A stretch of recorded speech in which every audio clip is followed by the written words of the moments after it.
Hello, welcome back to Chisholm Prism. Today I'm excited for this DIY project that I have been working on over the past 2 weeks, renovating my dining room table that I picked up from Facebook Marketplace.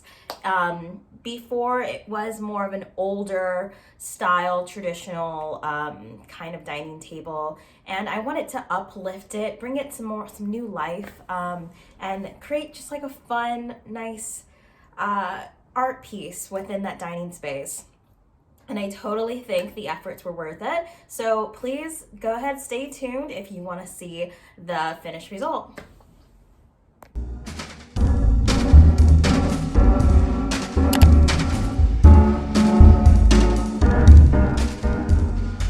So like I mentioned, I got this table off of Facebook Marketplace for a really great deal. It was about $100, and they also delivered it to my house because I don't have a car, being here in Chicago.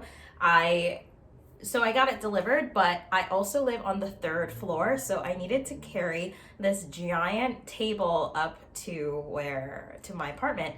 And I couldn't do it by myself, so it took 3 people to log this thing up 3 flights of stairs. It was actually a very beautiful table coming to me, but it didn't really fit with a lot of the items that I have and the vision that I do have for that dining space, which I'll insert some photos. This space has gone through a lot of reimagining over a couple of months. I've been trying to figure out the style that I want to go for, but I'm starting to lean more into this design here, which I'll show.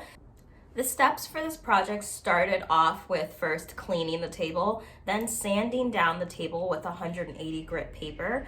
Then I primed the table, and then I painted over the primer, and then I waxed the table, and then did my art mural on top last, which I probably would have switched the waxing and the art mural if I went back in time, but it's totally fine. It still worked out. I'll just go over with another coat of wax or seal to go over that art.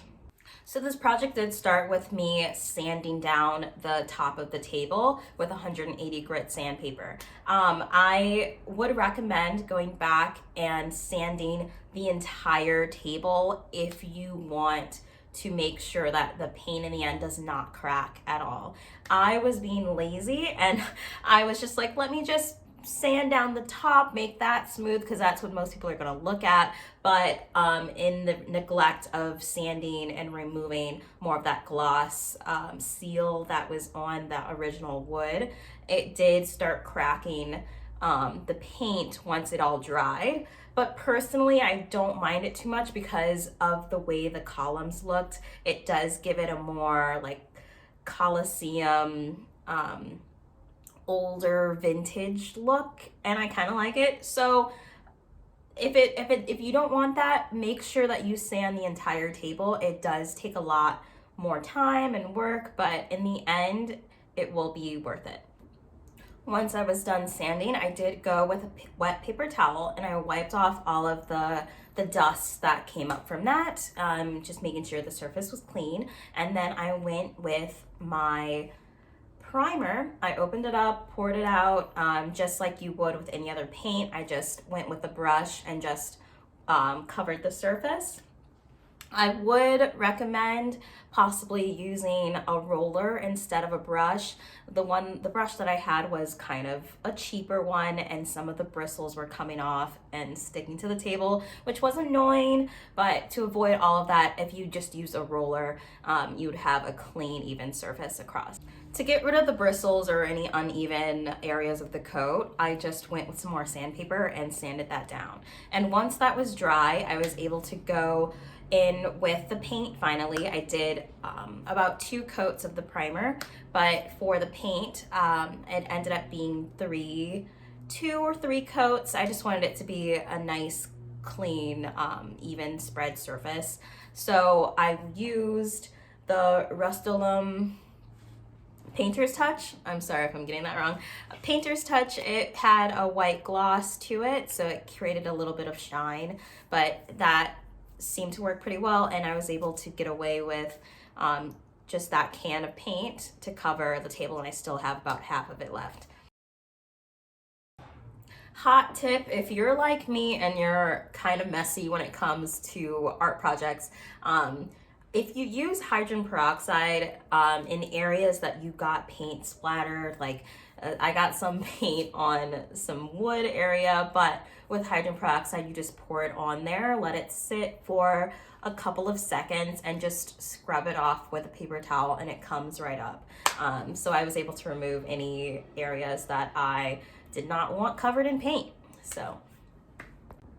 So I waited a day for that to dry, and once it was completely dry, I did go in with the wax, the finishing wax, and I used a bristle brush, and I went across the surface around the whole table, and I just coated it with the brush, and then wiped it off gently with a cloth rag.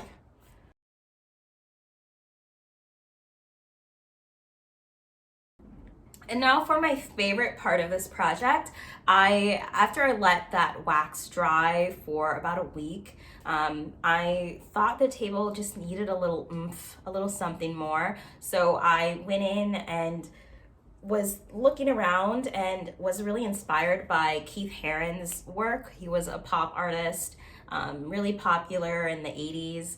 And his work was a lot of line work of people and shapes and objects, and I wanted to kind of build my own little figures, little world similar to that kind of art style. So I went on Procreate, I drew up something that spoke to me, and then I went to the table, sketched it out on the table, then went with a Sharpie marker and outlined all of those figures.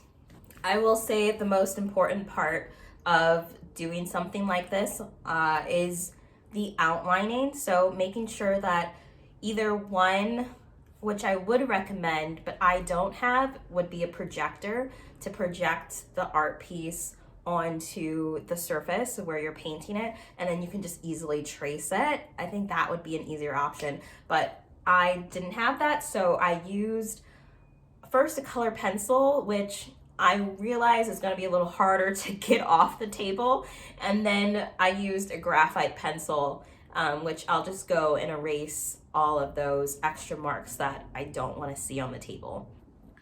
It's definitely something you want to be focused on and not distracted by anything else. Like, you're going to need a really steady hand, because I was like, I thought I was gonna mess up so many times, and there are some like small little nicks that I hate, but I'm not too bothered by it, you know, and it turned out overall it's kind of a more playful art style, and I feel like if you can be really creative with it and make something your own, and it doesn't have to be too serious.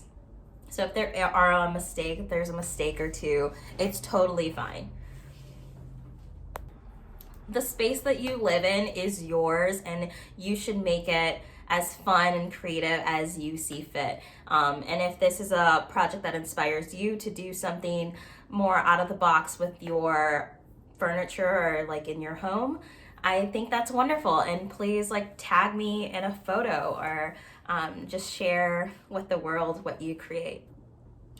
So yeah, the project went really well, and it was a longer journey, but it was really fun as my first table, our first big furniture piece that I was painting. I'm actually pretty pleased. So the dining room is coming along. If you guys want to stay tuned and see more of the DIY projects that are to come, give a like and subscribe down below. I really do appreciate it.